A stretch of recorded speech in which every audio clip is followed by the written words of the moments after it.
No, you don't get to call Ocarina of Time a Metroidvania. Yeah, that was and Kenny, ridiculous. don't agree. Kenny, wink at me if you agree.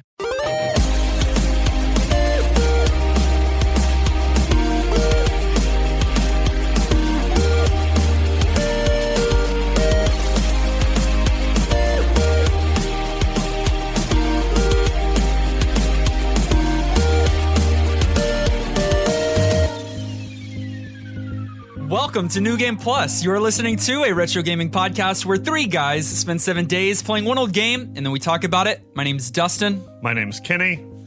Nolan, a lot of gaming news. Oh, Nolan, a lot of gaming news? He's reading my notes.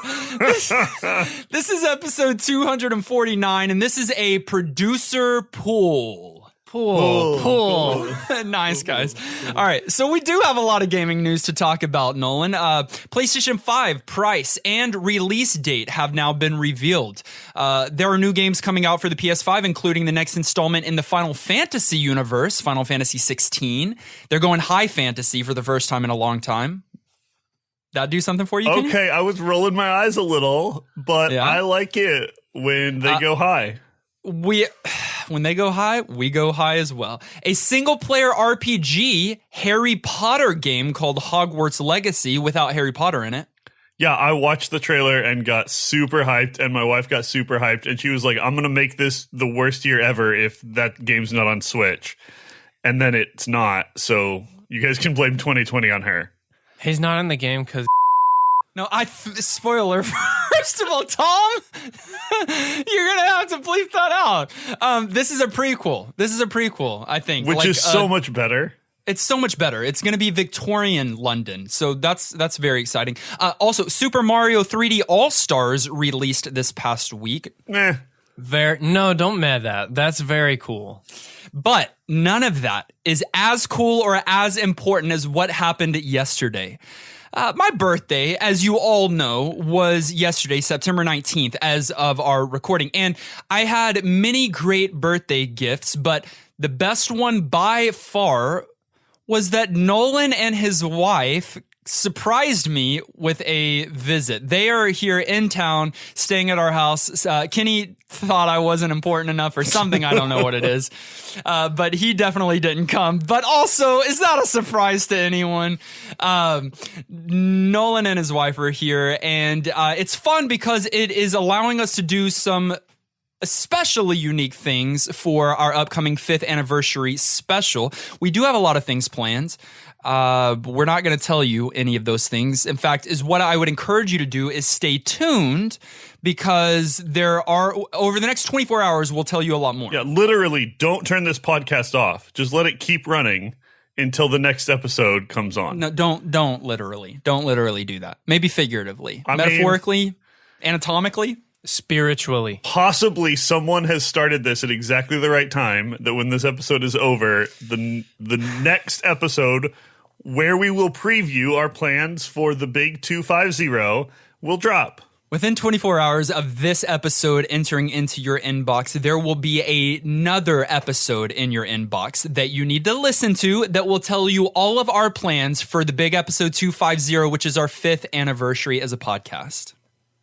It's going to be hype. You're definitely going to want to listen. I really can't believe we've done this 5 years. It doesn't feel like 5. It feels more like 2. Or 20. It depends on the day. But half a decade is a long time. Half a decade, which is 5 years, is a long time. And so, again, stay glued to your podcast inboxes. Stay glued also to all of our socials as well. And if you're looking for our socials, all of those links can be found in the show notes. Yeah, listen. Are we doubling up? Do y'all want to triple up? Yeah, keep them coming. Master Sword. Like in our retro game of the week, believe it or not, it is here after all of this time. The Legend of Zelda, Ocarina of Time. Overview. The Legend of Zelda, Ocarina of Time is many things, but it's an action-adventure game that was developed and published by Nintendo. And it was released on November 21st, 1998 for the N64. On that glorious day, Japan was able to experience the first Zelda release in 5 years. I forget that a lot. And the first ever 3D Zelda. Okay, what was the Zelda before this one? Link's Awakening, I think. It was Link's Awakening. For the original one in 1993 for Game Boy. Okay. And so this many years later, we get this, and it's the first foray into 3D, which that's a difficult process for a lot of games to make the transition. Some do it poorly, and some do it extremely well. Oh, and we've seen both of those on this podcast. Both of those. We've watched Metroid's evolution into 3D, which blew our minds. We've watched Sonic's evolution into 3D. Exactly, which made me cry a little bit.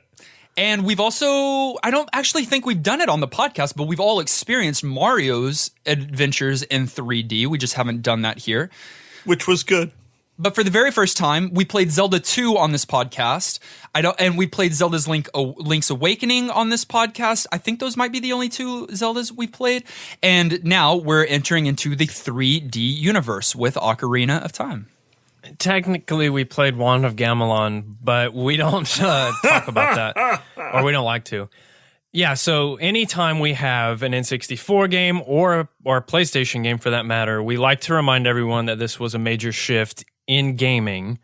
But not only that, like there's lots of pressure that comes along with that, especially for Zelda, a series that is huge, massive, beloved by many. And before this, I'd argue this series had the best game of all time with A Link to the Past. So like you had pressure to make these characters that everyone loves look cool and for the game to feel like Zelda. But speaking of Mario, like you said, fun fact, this game was being developed at the same time as Mario 64 and Mario Kart 64, which was the same development team from Nintendo. Nintendo was busy.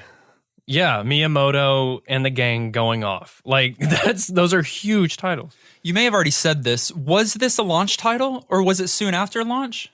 It was supposed to be a launch title and it ended up not being because I guess time. And Mario 64 instead was like, hey, this is the launch title, but it was supposed to be. So I owned a Nintendo 64 growing up. Nolan, I know you did. Kenny, did you or did you just watch people play? Okay. No, of course. Here's a weird thing, though. On the Nintendo 64, I had GoldenEye. Was it Jet Moto on this or PlayStation? I had a few key Nintendo 64 titles, but I never owned Ocarina of Time. And I always knew it was a gap there. I always knew that that was a game that is Nintendo 64, that like if you have a Nintendo 64, you have to play that game. And for whatever reason, I had other games, but we never had or even rented this. I didn't play this until I was a full-fledged adult. And I don't know why. It wasn't intentional, but that's how it happened for me. That's really rough. Like, I don't know how you made it. Yeah, I think it's a console definer. Mario 64 maybe more so, just because it was launch, because Mario 64 is amazing. But it's different. It's a different character. It's a different series. I guess. OOT is bigger in my mind than Mario is. I think Mario is actually number 4. I'd put GoldenEye above it for defining this. Oh no, and I'd put Super Smash Brothers above it on Nintendo 64 defining. I really would. Well, okay, I have to begin by saying this is my favorite game of all time. And I think it's the greatest game of all time, objectively. So we're not sure what your NGP vote's going to be. Well, you can guess. That's fine. That one's certain. But watch your mouth. This is a warning. I have played this game more than any other game. Casually, speed run, Master Quest, randomized, like 100%. Like total hours or like number of playthroughs? Both. Wow. Both, for sure. More than Link's Awakening. Yes. And more than Breath of the Wild? Yes. Yeah, way more than Breath of the Wild, and I'll talk about that. But it's going to be very hard for me to focus my contributions of this discussion. And listen, Nolan, this is all listen, let me just say this. Listen. I have hinted that this game has some flaws, and he takes offense to that. He has looked over my shoulder as I was prepping listener commentary and gets furious. Like, this is a game where you can't even talk about things that might not be perfect, and he gets angry. Dustin, I was watching your playthrough of this game, because you started a number of years ago to do a blind playthrough of Ocarina of Time, fell off the wagon because you're a bad person and a terrible gamer or something. I don't know why you just came at me so hard. Only one of those, because it's Ocarina of Time episode and you didn't finish. Yeah, only one of those two might be true. Gamer, I have a lot of respect for you as a person. But what? But I was so worried about some of the things you would say occasionally being negative, and literally was like, man, I hope Nolan's not watching this, because I don't know if he can handle criticism. Well, Dustin has to remember, this is my Final Fantasy VII. That's Dustin's favorite game, and we couldn't say anything bad then, so I'm reserving the right to shoot both of you. So, maybe I wasn't able to do it in the episode because I was coming in defensive, but right now in my state of mind, I know that Final Fantasy VII is imperfect, that there are some problems with it. It's not perfect. There are problems, and I will talk about some of those with Ocarina of Time as well. Dustin, have you thought about the fact that the reason Nolan is sitting next to you right now is proximity in case you decide to say too many negative things? So before he left you and came to me, he gave you a talking to, and then he felt like he had to come do it to me in person as well. Yeah, he's the retro gaming thug. Gameplay. Kenny, I think you know this. I'm sure but I honestly don't know if I have told you this past week. When Ocarina of Time was pulled this week, I didn't start it at the beginning. I picked up where I left off on my blind Let's Play back in 2018. And not only did I start playing from there, I kept recording from there. And so by the time this episode releases, I am going to have completed the game, not only completed the game, but completed my blind Let's Play series. And all of that is going to be available on YouTube this week. I love it. That's so great. And it means I can't give you a hard time about it anymore, about starting the playthrough and stopping. And it ended up working out perfectly because that lets you see the end of the game. So many times we start a game, especially a big, like, long-term RPG kind of game like this, and our 1 week of playtime does not let us power all the way through. And so with a classic title, to not get some of that payoff of finishing is kind of depressing. So I'm really happy that it worked out for you. Imagine starting a Let's Play, and then around episode 18, the guy's like, well, 2 years ago, I was playing Ocarina of Time, and here I am again. So you talking about my commitment. I finished my Let's Play. It just took 4 years or whatever to complete it all. It is funny, though. And it was like coming back to a bicycle, whatever that phrase is. I was able to hop back on that trike and pick it up. and finish out the game this week. So that was my gameplay experience coming back in. I think it was more like episode 20 something, as adult Link in I think I had just finished the Fire Temple is what I had done. So I played the rest of that this week. As of right now, I'm finishing off the final temple. I think it's the final temple, the Spirit Temple, and nearing the end of the game. But again, by the time this episode releases, I'll have finished the game. So that's a fun little treat for you guys. Okay, I mentioned it in the overview. This is an action-adventure game, and that's every Zelda ever. But again, first 3D game. So it's a third-person perspective of Link exploring Hyrule and doing dungeons. That is Ocarina of Time in a nutshell, if I just had to describe what kind of game you're playing. heavily dungeon based. Like even as Kid Link, although they might not call them the temples, they're still dungeons. Every temple is a dungeon.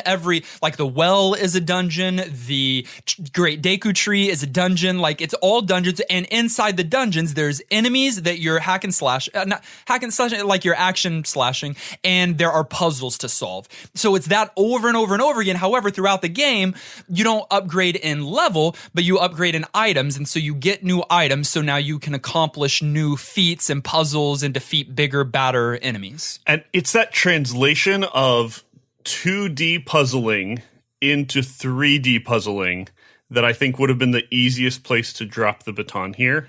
It's just a whole different ballgame, and you have to be really creative, both with your mechanics and your world building and your dungeon design, to have dungeons that allow you to do new 3D kinds of things and it not feel repetitious and it feel interesting and unique. And I think it's one of many things, of course, that is super impressive about I was going to say it was the most impressive thing about this game, and then I was like, nah. The most impressive thing is probably that alien underwater girl and how fine she gets when she gets older.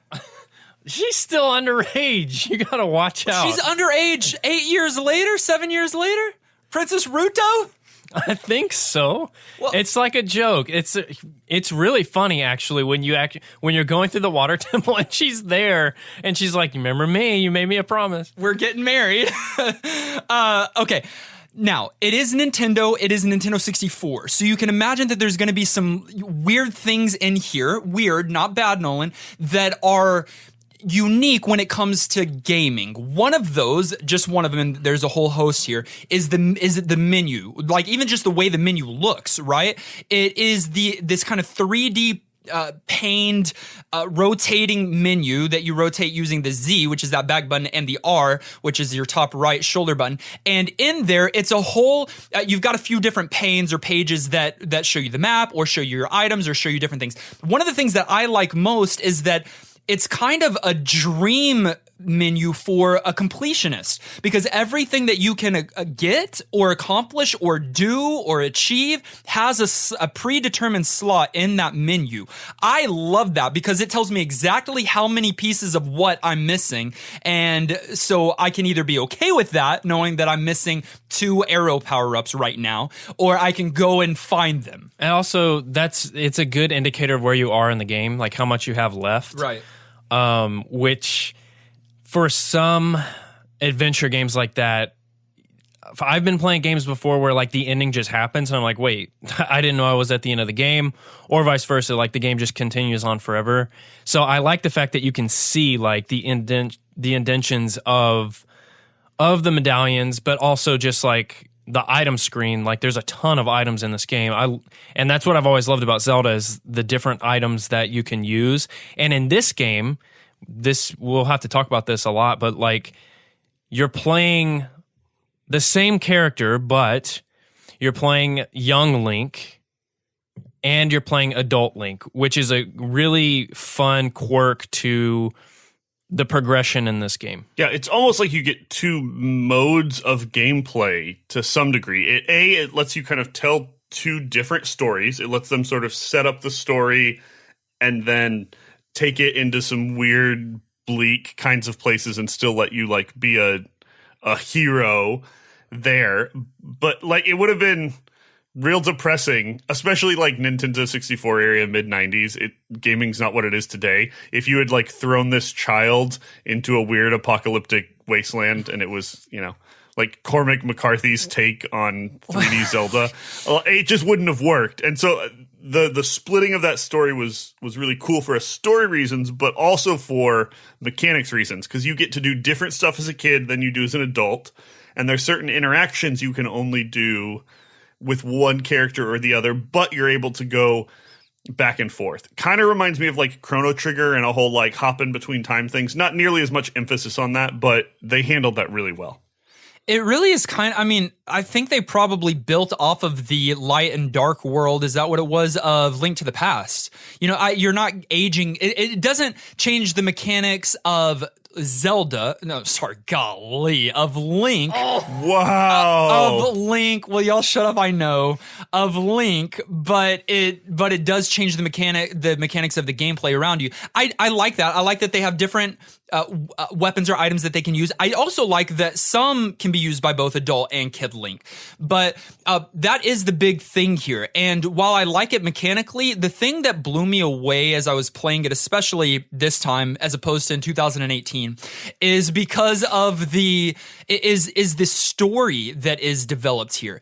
I just love this mechanic that we're talking about because as Child Link, the first half of the game, maybe half, it's probably not, but we'll just call it that it is. Now, the first half of the game, as Child Link, you're setting up this world and you're coming across these characters that a lot of them play key components in the future as adult Link. So a lot of the characters that you came across and were either friends with or brushed shoulders with are big players in the future. I'm not getting into too much spoiler territory in this very old game because I still don't know the end story. I know you fight the bad guy, but I don't even remember all that happens in there. So it's going to be a first for me. I feel like if there's any game that's popular enough that we probably don't have to actually worry about spoiling it, it's this one.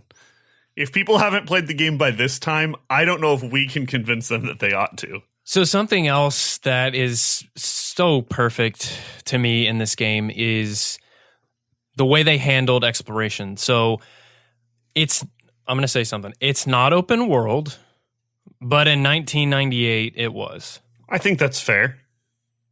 I don't. So okay, you don't get to talk. The exploration is epic. It's confined. It's not massive, like this huge world map that you have to like fast travel to, but it's really big for an N64 cartridge in 1998, where you have so many unique areas that have their own atmosphere and they all feel new and epic when you get to them, that the game just feels huge. And back then, to me, it was like, there was endless things I could do in this game, even though now that's funny to say because it's confined. Oh, I literally remember. Exploration's crazy. I literally remember the first time leaving the forest and running across that field to the castle. Huge. And how long it took. And I was just like, this place is and it turned nighttime. Amazing. Like, it's Day so and night big. Day-night cycle, key. Absolutely. And that they have different components to each, like in the night, especially the first time you're out there, you've got those, are they skeletons that come up and try to attack you? It's and it's not actually that big at all. It takes you like 30 seconds to run all the way across that field. Right, but it feels as big a kid, that felt like an eternity, and it felt so open and so like you could go anywhere and do anything. And I think they struck that balance really well. My argument is that this is a Metroidvania. Because listen, because what? You're telling me that it feels open world, but it's not. You get items so that you can progress to other places that you could already see, but you couldn't previously go. You're telling me that that's not what this is? No, it's a Zelda game because Metroidvania is a platformer, and it describes Metroid games really. Like, Castlevania's thrown in there, but it's like, can we stop using that? It's a Zelda game, and yeah, you can see different areas that you need to come back to, but like, no, you don't get to call Ocarina of Time a Metroidvania. Yeah, that was and Kenny ridiculous. don't agree. Kenny agrees, I think. I do not. Kenny, wink at me if you agree. I agree. I agree with your attempts to get under Nolan's skin, and I love it. But I can't agree with the words that came out of your mouth. Okay. It is temple-based. Out of all of the temples, spirit, lightning, earth. No, it's like spirit, the dark one, fire, water, ice. What, Nolan? It's tree. That's not a tree. It's fish. Okay. It's cave or What is he saying? volcano. Then it's forest, fire, water, shadow, spirit, ice cavern, bottom of the well, trials, the Gerudo trials, and then Ganon's castle. And by our powers combined, Captain Planet. Out of all of those temples and areas where you're doing puzzles using items, which one is your favorite? Kenny, you start. We'll let Nolan go last, I think. He can say which one was his favorite. Probably Water Temple. Wait, your favorite? Yeah. Why would that surprise you, Nolan? Why would not the literal worst that everyone agrees on not be Kenny's favorite? It felt like the most challenging. I felt the most reward for beating it as a kid. I thought some of the puzzles in it and the things that were like hidden, sneaky that you had to figure out were so clever. It was annoying. It's lots of like raise the water, lower the water, up and down. But that mechanic of boots and shoes and some of the ways they like boots and cats, and the way they made you explore and know what was going on and understand the repercussions of things was just, I don't know, it was really good. Wasn't the best way to use the menu system there where like, because you are having to switch out of the iron boots and the normal boots over and over and over again, you have to go fully into the menu and then you have to switch out the shoes and you have to do it over and over. I don't think that was the best, but the Water Temple is everyone's least favorite for a reason. And although I didn't hate it, it was the most difficult and troublesome and probably most lengthy one that I experienced. I think you hated, and maybe I'm wrong, I feel like you hated a Kid Water Temple, Zora's Domain, more. I did not like it, but the music is beautiful. Oh, it is, and but that little girl is so annoying. That one frustrated me playing it. I think that's around the time. Oh. Yeah. I think I played a little bit past that, but that was, you can watch the blind Let's Play. I wanted to throw her in the lava. Was there even lava? Like, I wanted to find lava and throw her in the lava. No, you were inside Jabu Jabu's belly and you had to carry her over your head and she's so annoying. I think the biggest problem with the Water Temple, besides how tedious it is with the raising and the levels and you get lost, is that the item is not that big of a payoff. It's just a better hook shot, which you already have. And so you're like, oh, that's my item. I'll give you that that's annoying. Payoff isn't worth it, but I don't know. I felt a huge sense of pride and accomplishment when I finished the Water Temple. You're saying Water Temple is long shot that you get? Yeah. All right. So my favorite was the Ice Cavern. Is it Ice Temple? Ice Temple? Ice Cavern? The music, any water ice type stuff that's going on here, the music is just done so well. It's got kind of like crystally vibes and tones, and it's really beautiful. It was the right amount of length for me, the right amount of challenge for me. I liked that in that one, I have to use those bottles to get the blue fire to put out the red fire. I liked that the ice slip mechanic wasn't as crazy as it is in some games. It was fine. And do you get the hover boots in here? I don't recall. Do you use them? Do you even have them yet? You do use them? But I enjoyed, Kenny's getting, I think, just entertainment of Nolan miming to me instead of it's so using his voice. I don't know. I don't even remember what items you particularly get in the Ice Cavern. Maybe Nolan, you can report on that or at least mime it towards us. But that one was the one that I enjoyed most. You get the iron boots there. You get the hover boots in the Shadow Temple. So my favorite dungeon is easily the Forest Temple, which is the first adult temple, because I think it's perfect. I think it's the perfect Zelda dungeon for a couple reasons. The level design is great. It's centered around this one main room, and these four Poes or ghosts are messing with Link, and they take away the elevator, and so you have to go light their flames and kind of like fight them 4 different times. And so it's got you immediately know your goal. Okay, I need to activate this elevator to beat the temple. And then you go into the different areas, and it just, the tone of it is spooky, and it's this hidden grove, and it's the place that you return from your childhood. You go to Kokiri Forest, go through the Lost Woods, and then this hidden grove is back there, and your childhood friend is the sage, and it is my favorite Zelda dungeon of all time. And I'll say this right now, that dungeons are the best part of the Zelda series for me. I love the overworld stuff, but I really love dungeons, and that's what I disliked about Breath of the Wild. The shrines were cool. I loved a lot of them, but they were samey and there were so many. I would much rather have unique dungeons, their own items, etc., over a bunch of shrines and then 4 beasts that look the same, like in Breath of the Wild. So that's one big reason why I love the gameplay of OOT so much. Similar question. What is your favorite boss or sub-boss? Which one did you enjoy? They do bosses, by the way. The majority of these bosses are these big, massive things, and you have to hit their butts. But there are other bosses as well. Dustin, after watching the unreleased Ocarina playthrough of yours, I think yours is probably Bongo Bongo? He's trolling me because Bongo Bongo, it's just on.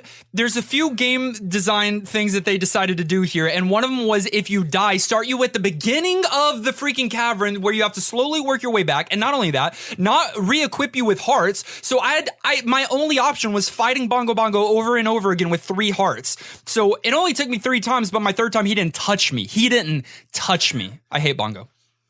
Kenny, is that fair to you? Because to me, when he's like, "Oh, I had to go back through the dungeon and they only gave me 3 hearts," I'm like, games are too easy now. To me, I don't even think about that. That's not a thing. Kenny. Don't agree. Games are too easy, but that's a whole different conversation. So what? Am I okay or am I not okay? You're allowed to have opinions, but you are wrong in this case. My favorite boss is actually a sub-boss, and I don't think you've watched it yet, Nolan. You'll have to tell me, it's in the Spirit Temple, I believe. Is that the final one? Maybe I played him as a kid, and it is Iron Knuckles, I think is his name, Iron Knuckle. And he's a red hyena, Escuna, Knuckles? Sonic. He is the reason why I liked him so much is because he's like this armored up, axe wielding, slow moving giant that hits incredibly hard, but you just have to dodge him, and he's slow, so then you can get a few attacks in. While you're fighting him, he's knocking out these like like columns that give you hearts and stuff. And then what blew my mind is after I took down, I guess, half of his health, his armor fell off, which made him then be able to swing and attack faster and more aggressively. And I just thought that was a really cool evolution of a character, and it was so different from a lot of the big spider bosses that I feel like we're fighting over and over again. Ganondorf out of pictures. Phantom Ganon, me too. Yeah. That's my favorite too. Hey, spoilers!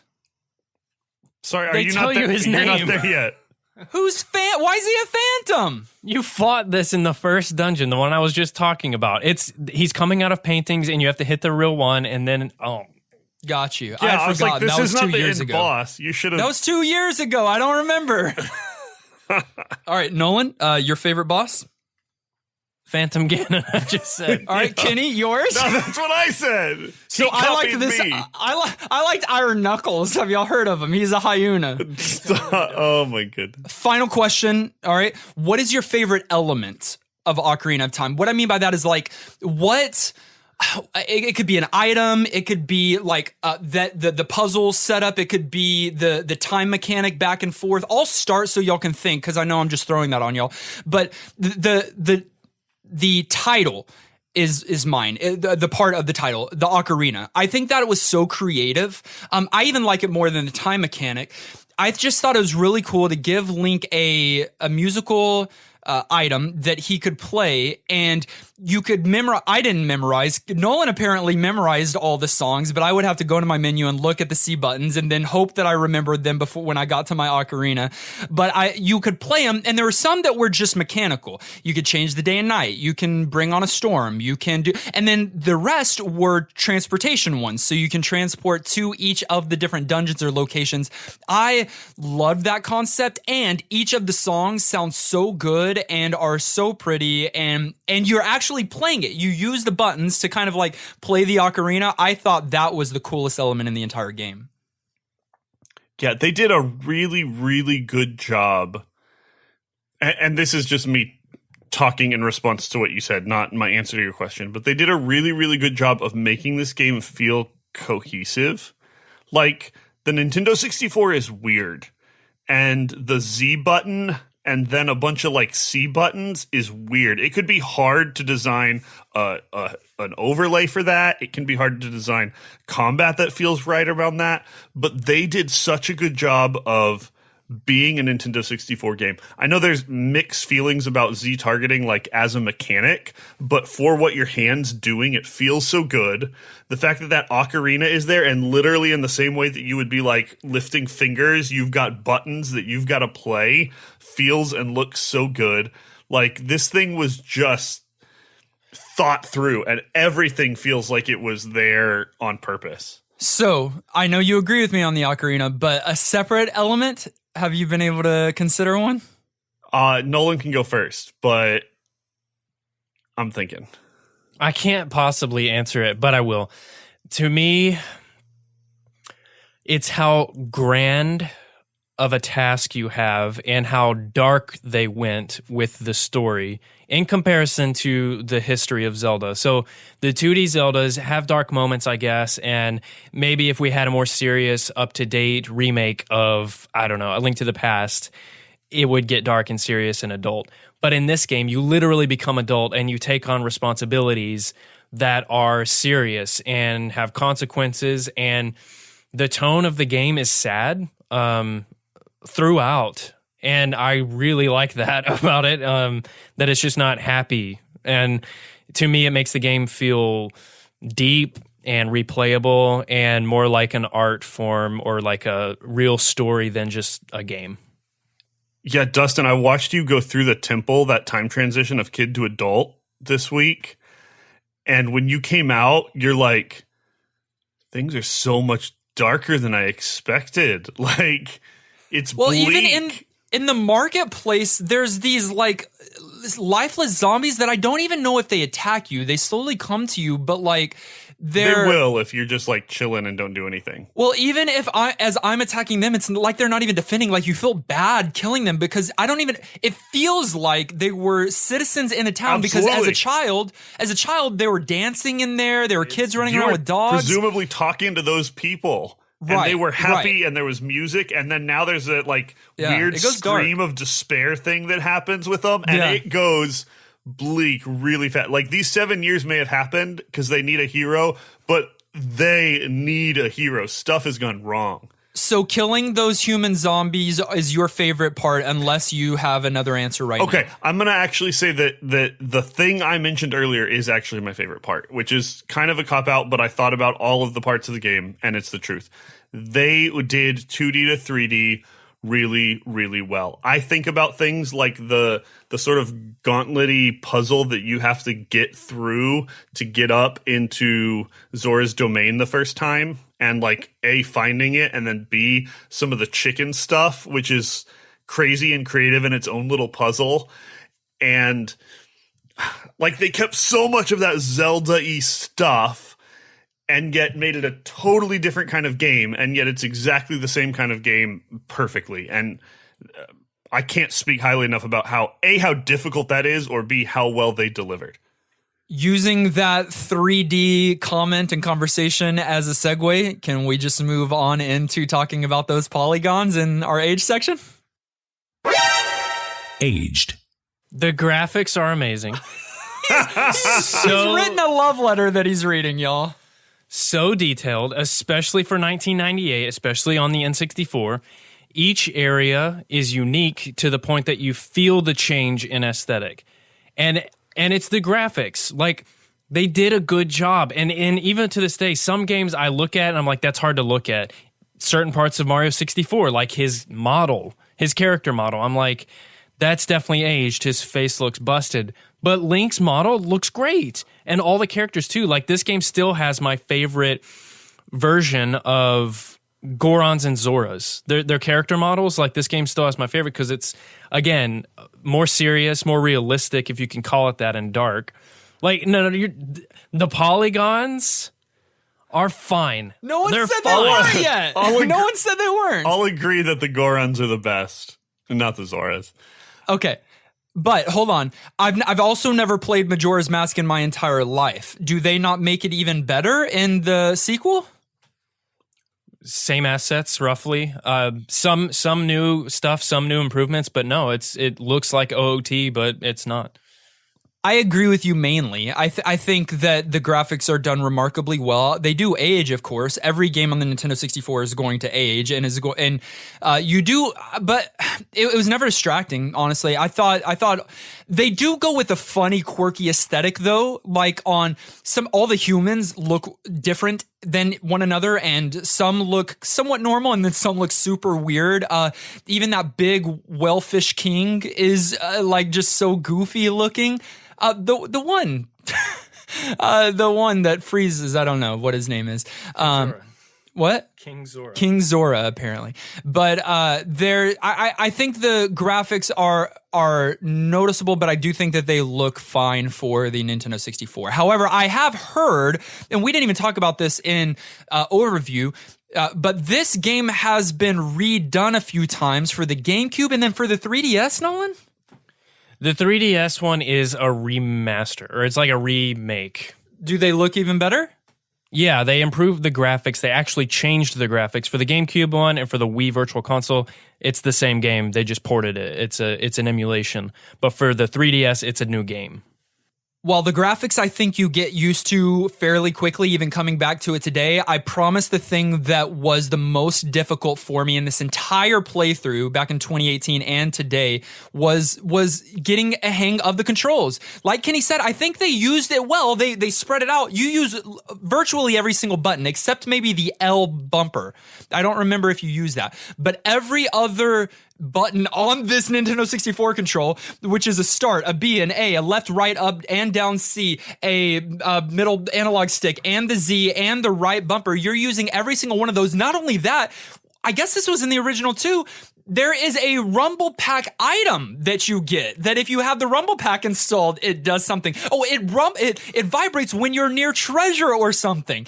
I didn't have a Rumble Pack installed this week, but that is absolutely brilliant. I think they used it well, but it took some getting used to, because not only is your C buttons like your equipping of the item to your character, you use it to shoot off those items as well, and with the camera, we can lump that in there as well. I think it's not the most intuitive camera design. I think I was having to use Z a lot to get the camera behind me every time I turned a corner. I think it works, but I do think that's some of the more aged factors in this game.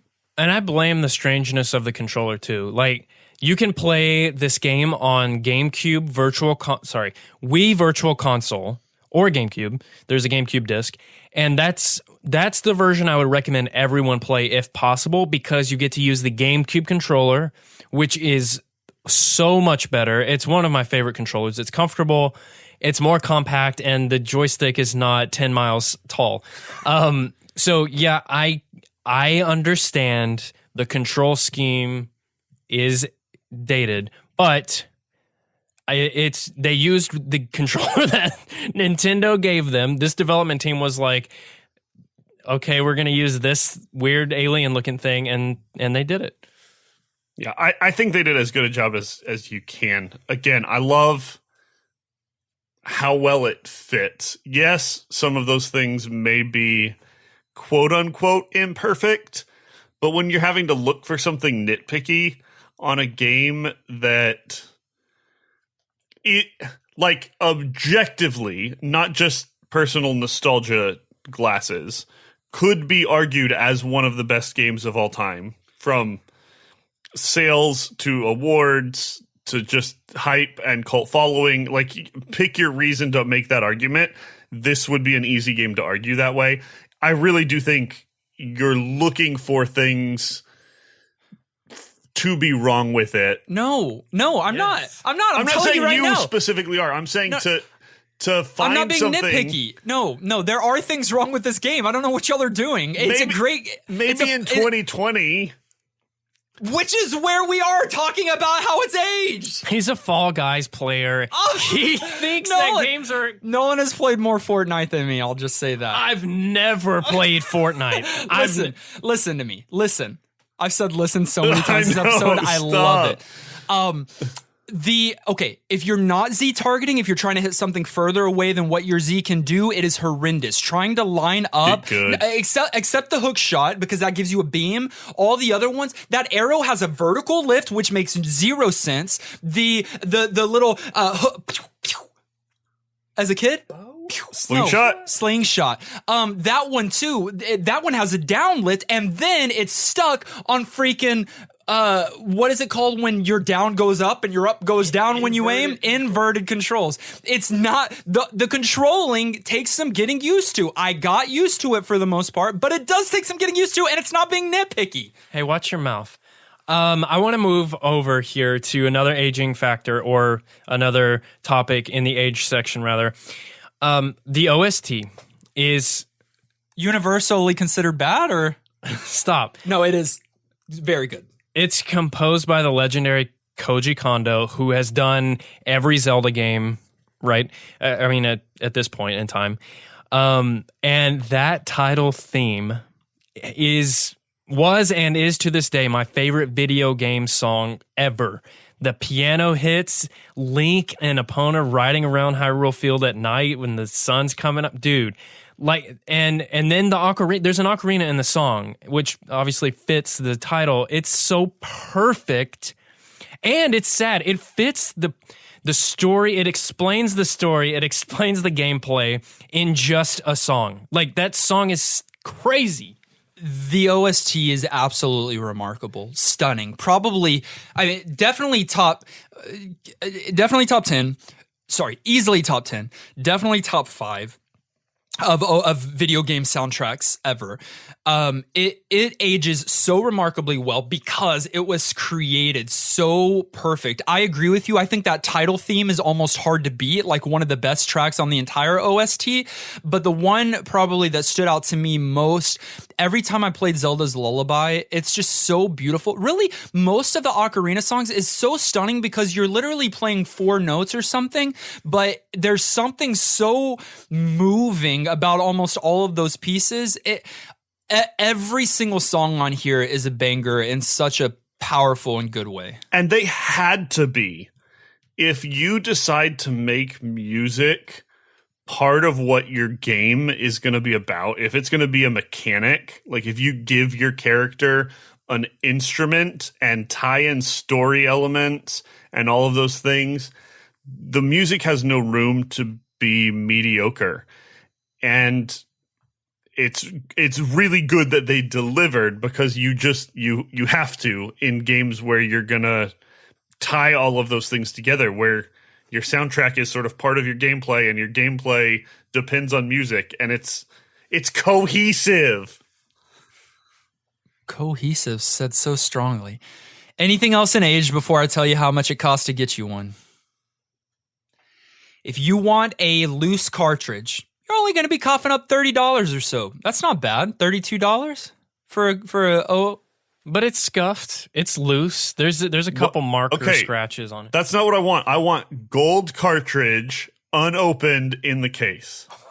That's going to be insane, because just if you want it new, I can't promise you all of those. It's not graded. If you just want a new cartridge in a box unopened, that's $400. So we're going north of there for all that you want. But I do want that. I would buy that one day. When I'm rich and famous, I'll buy that, and I'll buy the gold one, and I'll buy an unopened N64 so I can't play it. Should I get it for you for my birthday? That would mean so much to me if you would get it for your birthday for me. Done. Final thoughts. At the end of each and every one of our episodes, we determine whether or not the game gets our vote for New Game Plus status, which is our general thumbs up or thumbs down. It does require 2/3 of the vote to swing one way or the other. I think it's obvious. We are connoisseurs of retro gaming. We know what's good and we know what's bad. And so, coming into this that the three of us are going to say good things about this game. I'll start. I think we do this. Me, Kenny, let Nolan finish, because I do think that that's probably the order of this, in the sense, and I don't know, Kenny and I might be somewhat of a toss-up, but I don't have the nostalgia factor here. This wasn't a game that I played as a kid. It wasn't a game that brought me into gaming, and I think it's probably somewhat foundational in Nolan's earlier time. We'll hear, I'm sure. It would have been late into Kenny's lifespan, but for me, I didn't have the nostalgia factor.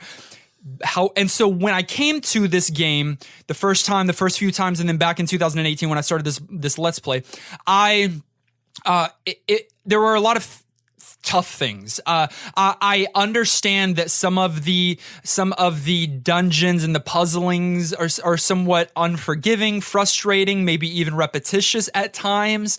I get that some of the aged factors there with the camera and some of those other elements, but none of that holds any weight compared to how beautifully orchestrated this entire game is. Not just the OST, the game at large. From the graphics to the story, which I'm a big story boy, and I've really, really loved those child story components coming into the adult story. I've loved the OST, of course, the item progression. You feel like you're powering up and you're getting stronger and more capable. But then I'll go back to that story because it's a deeper thing. It's not even just like the characters are coming back. There's a story of childhood here and a story of like growing up and aging, and there's a deeper thing narrative going on here that just kind of puts the cherry on the top. It is a stellar game. It for a good reason is widely cited as one of the greatest video games of all time. I understand why it would be people's favorite, not only favorite Zelda game, but favorite game of all time. I think it's remarkable. One of the best, if not the best title for the Nintendo 64. I definitely give it my vote for New Game Plus status. Legend of Zelda Ocarina of Time is the perfect video game in 1998. 2020, someone can make a really good argument that there may be better video games. I could even go Zelda head to head and say that Breath of the Wild is a better video game. I don't know that I would, but not even close. I'm opening a can of worms for Nolan. But here's the neat thing. Even if you believe that, Breath of the Wild wouldn't be the game it is or exist without Ocarina of Time. Like it or hate it, its legacy, both as like a cult icon, both for what it did for gaming economically with the amount of sales it made and what that meant for the gaming industry. Everything that this game has done on transition of games to 3D and then what that has meant for the gaming landscape as a whole has been so amazingly notable that I think people have to have a huge amount of respect for this game, whether or not they even like it. And I'm in the camp that absolutely does.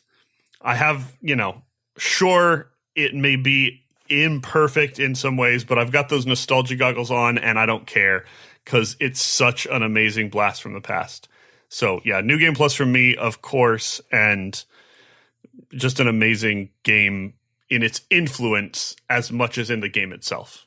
That is 2 votes in the affirmative. Nolan, you've been waiting for this for a long time. So cherish this, enjoy it, take as long as you feel like you need, and take us home. I'm getting pissed off here because of how many times I've heard the word imperfect in this episode and complaints from both of you. So, this, as Link was growing up in this game, I was growing up playing video games. And yes, Dustin, it was foundational for me. For 1000%, this was the game that set in stone that I love video games and I see them more as an art than just a waste of time, like everyone told me when I was growing up. It is the best game ever. There is literally nothing wrong with it at all. Nothing. It's the perfect game in 98 and it's the perfect game in 2020. I will say that for you, Kenny. And it's one of the very few games that I would dare call a masterpiece. I don't even know another one that I would tell you. It's a must play for anyone who likes gaming. You have to play it. You have to experience it. And it's quality. And It's magic. It's a magical game. It's the best game ever. Thank you. Good night. And that means that The Legend of Zelda Ocarina of Time is, of course, New Game Plus certified. But what did you think? We know you thought something because we had the most people write in this time, more than ever before. I'm so proud of everyone. I looked in the commentary channel and Discord, and it was popping, dude. I don't know if you're proud of everyone, and we'll get to it. Oh, no. This is what we're going to do. I couldn't possibly only choose 3 or 4 because we literally had 20 people or more write in. We had so many people write in. So I took little snippets. I know people don't like when I do this, of all of them, and I'm going to power through them, and we're not going to commentate unless you just need to do it on the fly until we get to the end. And if there's anything that stood out to you that we need to comment on, we can. But I'm just going to go through quickly because I felt like I needed to give everyone their opportunity to speak on this game. I kind of like this, actually. Maybe we'll do it from now on. I don't know, man. All right, we'll start. And by the way, this is many people's first time writing in, which is really cool too. Holden said, I remember loading in for the very first time when I was like 7 or 8 years old and hearing that intro music and feeling transported into another world because it was one of my very first experiences with gaming in general. It was special. Probably the most iconic moment in video game history happened in this game too. The pulling of the Master Sword from the pedestal, so iconic, and it pumps me up to this day when I play through it.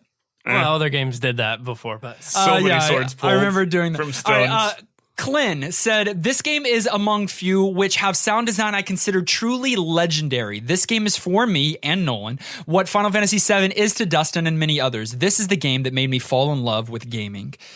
Swift Pilot said, the Nintendo 64 was the first console I purchased with my own money. I sacrificed my beer money in college to save up and buy it just for the release of Ocarina of Time. Amazing game until I got stuck on the Water Temple. Then it took me 15 years to finally beat it.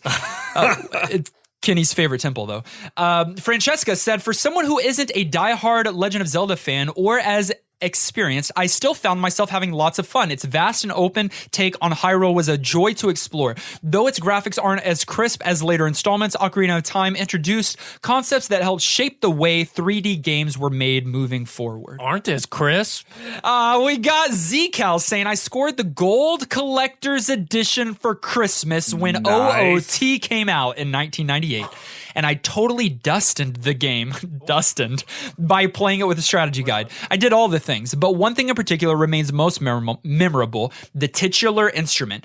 And then he goes on to talk about how he bought an ocarina for himself and would skip through the neighborhood like the Pied Piper, trailed by kids who wanted to turn on the Zelda flute. Dogs flocked to me too, attracted by my shrill whistles and clapping. I'm still disappointed that I never managed to summon a horse, which Epona is Bay, by the way. George Washington said Ocarina of Time is there's got to be a community out there that loves Epona. No, There is. We don't. George Washington said Ocarina of Time is a very hard game to judge impartially. I owe a lot of this game, and after playing it this week, it still holds a special place for me. This game strangely has a faster pace than many later Zelda games like Skyward Sword and Wind Waker. Hey, and we thank you for your service as president. We're going to do that joke every time. Epic Dom said, this is my very first time posting commentary, which Epic Dom, you've been a part of us for like She's 2 been around years. so long. She said, I have fond memories of watching my brother play Ocarina of Time. This was the first video game that I myself played. I happened to replay the game recently, and I was worried that nostalgia had blinded me. It's safe to say that this is still my favorite game of all time. Guy in the corner said Ocarina of Time, while not my very first game, was still one of the very first few pieces of work in this medium that I had ever interacted with. It is not without its drawbacks, however. Nostalgia is a powerful drug, but hey, listen. Sorry for stealing the joke, Garlisle. This game is slow. He talks about the text, the fights, etc. However, if you can get past this, I feel like you will have a gorgeous game that is easy to fall in love with. Stop complaining. I will say to everyone that Navi is not as annoying as everybody made her out to be. I loved her and thought she was super helpful throughout the game. I can't wait for you to beat it. Do I marry Navi? All right. If I don't marry Navi, Epona, or Sheik, then I'm angry. Or that girl, the original Bae from the forest. That's one of my people. You end up with a Zora girl. Okay, listen. Okay. Ramiel said, this game is iconic. For someone like me who's played it before, this game delivers some of the purest nostalgia fuel there is. But for someone who's never played it, well, it just might not be as interesting. A little bit of a take. Jonathan said, when people think about Ocarina of Time, they don't usually think about the story. However, Link's first fully 3D journey is a masterclass in storytelling. If Majora's Mask is about dealing with grief and existential dread, Ocarina is about the loss of childhood innocence and the eventual realization that evil and corruption affect everything in our world. Miyamoto is often quoted saying, I think that inside every adult is the heart of a child. We just gradually convince ourselves that we have to act more like adults. Why you got to make me cry with the Miyamoto quote? That's a great analysis. I agree. Crunchy210 said Ocarina of Time is one of the best games ever made. The Z targeting feature was mind-blowing at the time. The fact that they blended Z targeting mechanic with the story and having Navi provide the targeting was brilliant. I finished the game at least 10 times and still enjoy it to this day. Cecil said, I was a PC kid during the entire N64 era, so I don't have a nostalgic attachment to some of those seminal titles, those greatest games of all time. I was completely expecting to be hit with a total hype backlash, so I was pleasantly surprised to see that the gameplay does actually hold up pretty well. Certainly earns its reputation as a foundational game and earns its place as a historical piece. Brojim said, much like Metroid Prime, this series' transition to 3D was pulled off so faithfully, both preserving old ideas in the series and bringing new ideas and fleshing out tone. The result was something that utterly fits in this series, yet at the same time was a complete departure from the standard set, but Link to the Past. What sets OOT so high, in my opinion, is its soundtrack. Each Ocarina song, dungeon theme, or story-driven swell of virtual orchestra is so fitting. I've been telling everyone that Twilight Princess is my favorite Zelda since it came out. I changed my mind this week. Yes. Ocarina of Time for life. For life. Garlisle said, it's not even in my top 3 Zelda titles. Never mind games of all time, but it was an important game. One of the most impressive series transitions into 3D and one of the first big games to really feel designed around being 3D, not merely rendered in it. Yeah. And then finally, we've got one from Benson. Very good argument as to, I wrote commentary on his commentary. He has a very good argument about why OOT isn't as good as everyone says. You just need it. He talks about he uses more aggressive language than I would, but he says an extremely bland world, uninspired dungeons, and a rudimentary combat system. I think he might have played the wrong game. He talks about the open space between dungeons, the camera issues. He talks about the laughable bosses. He talks about Navi like a lot of people do. But he ends with, if someone asked me to recommend a Zelda game, Ocarina of Time would not be it. I would point them to better examples in the franchise. Wind Waker for its visual style, Breath of Wild for its open world, A Link to the Past for its 2D perfection, or Majora's Mask for its pure originality. Really bad opinion. Don't cuss.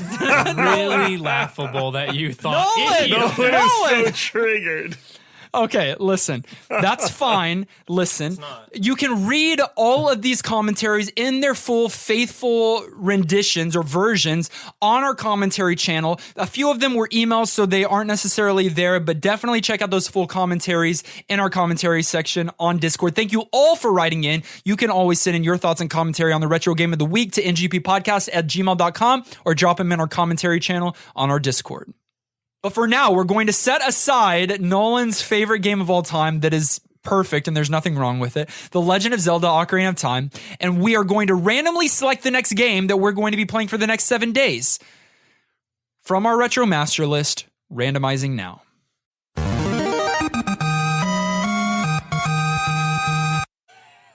This is a weird experience because Kenny's the only one that doesn't know what the game is now since Nolan's sitting right beside me. So, Kenny, for you, it is a 1992 Super Nintendo video game developed and published by Capcom and Disney Interactive. Okay. The Disney part scares me a little bit. We've played a bad Capcom game recently. What was that? And we've played some good Disney games. We played that Marvel game was the bad Capcom. Yeah, War of the Gym. There was a port for this for the Sega Mega Drive that was originally planned, but it was abandoned. There is a Game Boy Advance version when it was re-released, but we're playing the Super Nintendo single player or 2 players, which I guess just alternating turns. How does that make it? That's what it says. But you can make any game than 2 players if you just alternate turns. Especially when it's on the, yeah. I think it means it's still 2 players, but it's a titular story starring an eponymous mouse. It's called The Magical Quest starring Mickey Mouse. Here's the thing. It is impossible for us to go from playing... No, it's the follow-up. It's impossible for us to go from playing Ocarina of Time, one of the best video games of all time, to playing a game about Mickey Mouse. So it might be good. It might. We don't know. But here's the thing about that. What is it? People don't actually have to start playing this game right now. Probably shouldn't. In fact, you should wait a week because...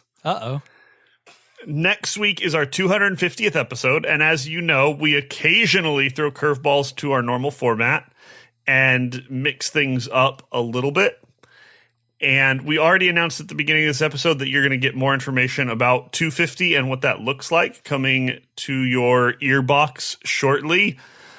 But so we have a game that has already been decided that we will be playing for our 250th episode.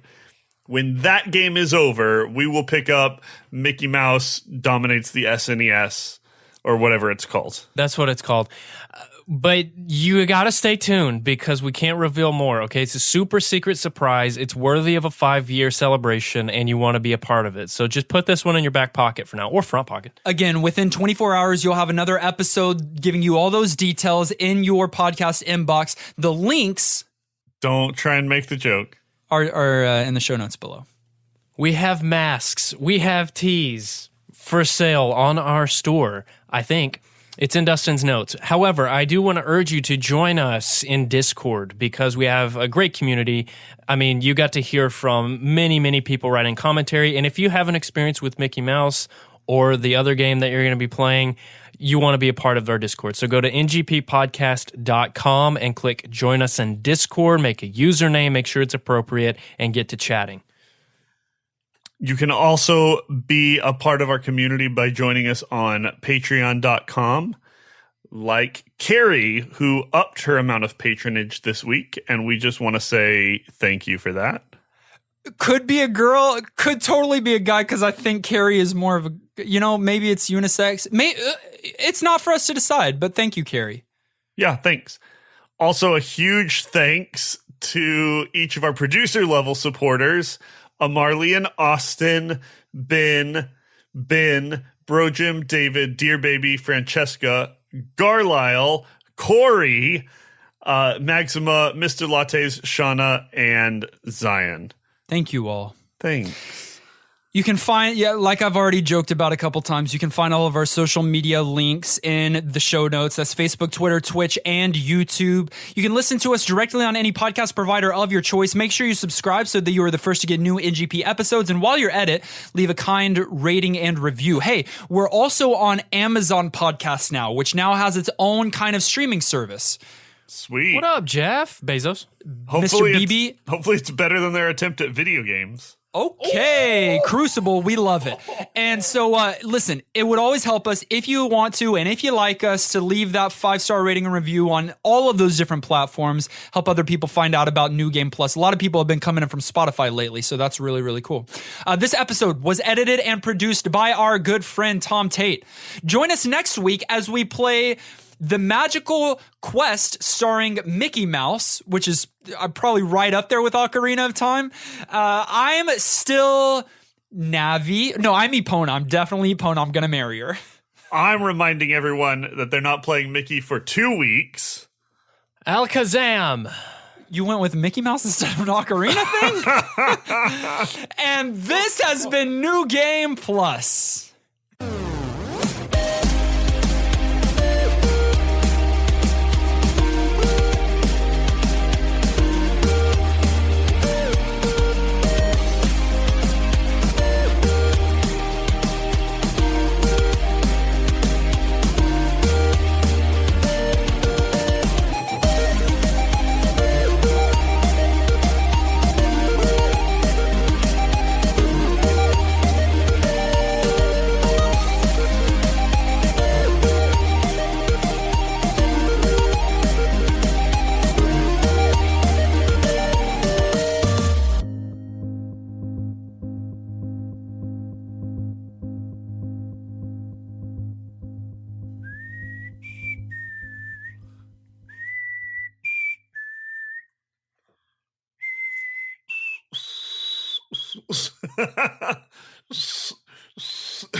Can't make it. Can't do it.